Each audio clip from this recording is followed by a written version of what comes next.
Grazie mille, and thank you very much. Merci à tout le monde, to all of our here. We're here in the People's House. Normally when you're a commission official, you're very nervous here because you're on the frying pan and you're being held to account, and that's a good thing.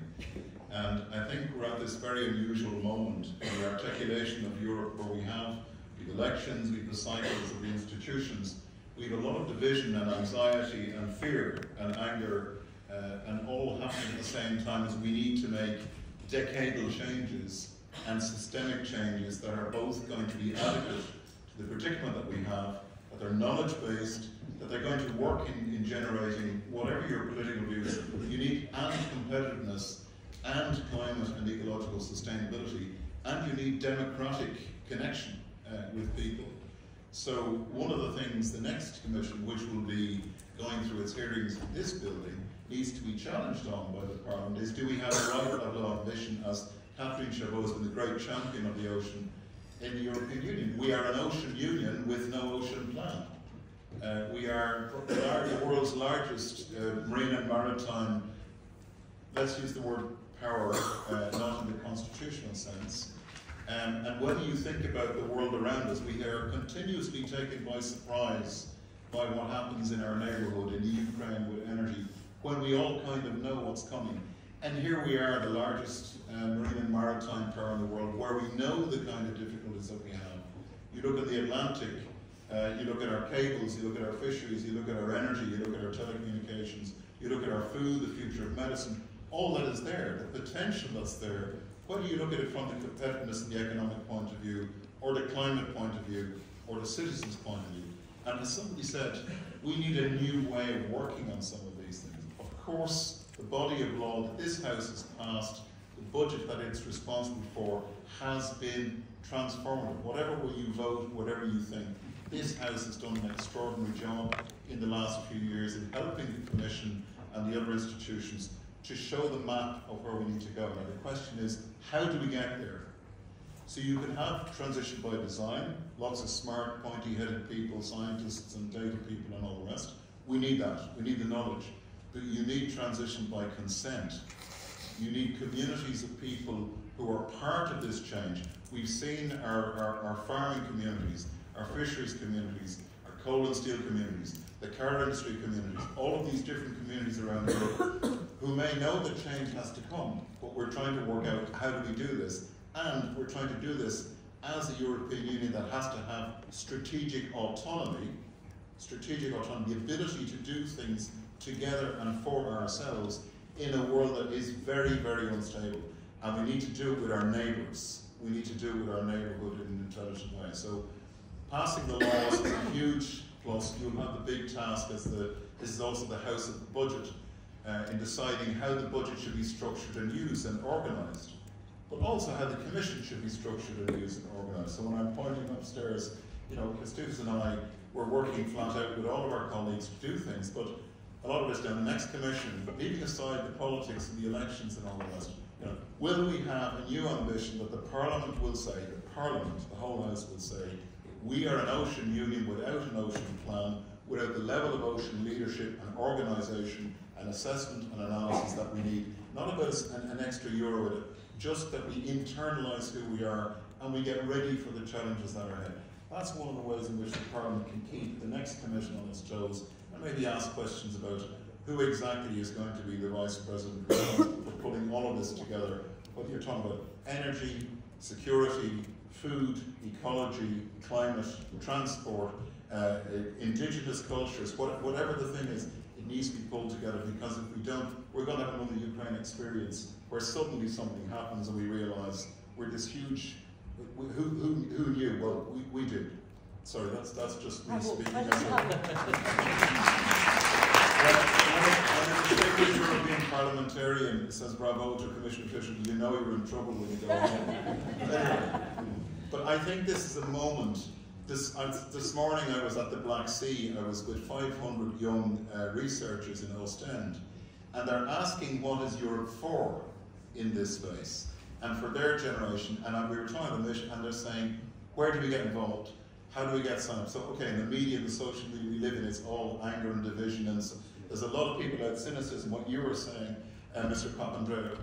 And what we're seeing here, there's things that I always say that research and innovation has a different role now. Like the 95 billion that the Parliament gave us, the citizens gave us to invest in, is doing it well in Horizon Europe.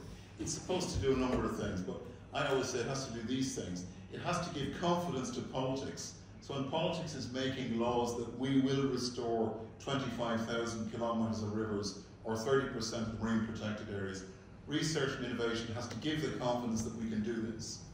It needs to give hope to citizens. Listening to you gives hope to me to go on in my job and Kęstutis to go on in our job inside our organisations in terms of putting it forward. It needs to give space to innovation and business and competitiveness. You know, you were talking about the shipping industry, the tourism industry, all of these different industries. They're all looking for a new way to operate in this, and it needs to give respite to nature. So it has to do all of these things, and that's why these missions are a different way to try and go about this. And I agree, Catherine, we have a challenge inside our own research and innovation community. Everybody fights for resources.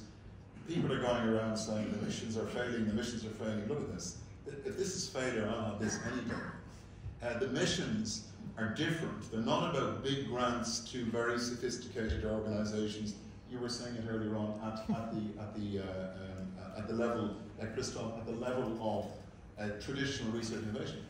We have 10 years, we have a decade of decision ahead. We've got 2 parliamentary mandates, 2 commission mandates, to make sure that we don't have irreversible changes that will completely change our economy. We're a coastal economy, we have long-term risks in terms of climate adaptation, what we have to do in fisheries, the opportunities that are also there. So we need a different way of working. So the mission, when it was inspired, was to be, as Kęstutis was saying, it's inspirational and listen to people. It's supposed to be grounded in connecting research and innovation, the European ideas, the European policies, with communities and people, and putting knowledge in the hands of the people who need to work it out in terms of how are we in our place going to do our marine protected area, deal with our port, deal with our coastal facilities, deal with some of the risks that are there. It's a new way of thinking. But of course it's a challenge to business as usual. You know, it's money that some people see is a tax. So it's very important that the value of this, you said it earlier on, this is your mission. I can go home now and retire, because that's the essential point. This is not our mission, this is your mission, and you are being listened to here for the first time, because one of the things that happens to Kęstutis now, we're not allowed to say this, we are continuously being asked to audit ourselves, to review ourselves, to keep talking about all kinds of things and lots of procedures, which is what you should do when you're looking after public money.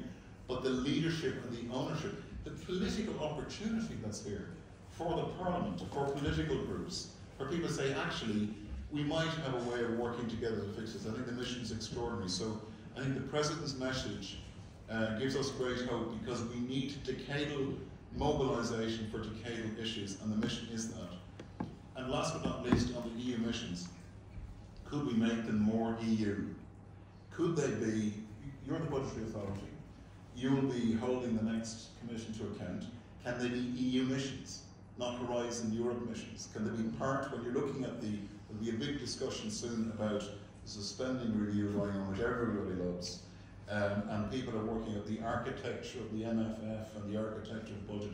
You know, there's got to be a space where people say, well, maybe there's certain things that we need new ways of working, not about new resources, but requiring the people that the point about silos. We're actually working very closely across the missions. It's just quite complicated because it's decentralized. But the programs, for example, the regional programs, the research programs, the recovery programs, all the different programs, that when we're thinking about the architecture, that there are a few EU missions that ordinary citizens can think, yeah, they're going to clean up the farmland and the soil emissions, they're going to make our cities safer and healthier for climate, we're going to do something about the waters that we're all scared of, there is a water crisis coming and so forth, that they become EU missions. That would be terrific.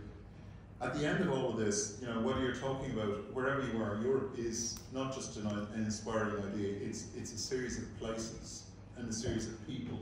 And the difficulty of connecting those two things is one of the things which is really inspiring in the missions. The fact that our neighbours in Tunisia and Algeria, I was actually listening to a podcast last week talking about Greece and Carthage and Rome. So I'm feeling in very good company here as to how Europe evolved and how it came from the sea and it came from those ideas.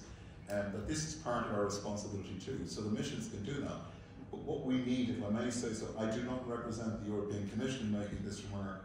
What we need is an institutional signal that there is political institutional commitment that these missions will be working for a decade, that you'll hold the Commission to account on that, and that they will be used in a way to organise, and the synergies is a lovely word you like across the programmes, so that we make the means available to real communities who have been listened here today to make the changes in a way that is not divisive, but that is in fact doing what we do best in Europe, which is to make peace in our communities and maybe even make peace with nature.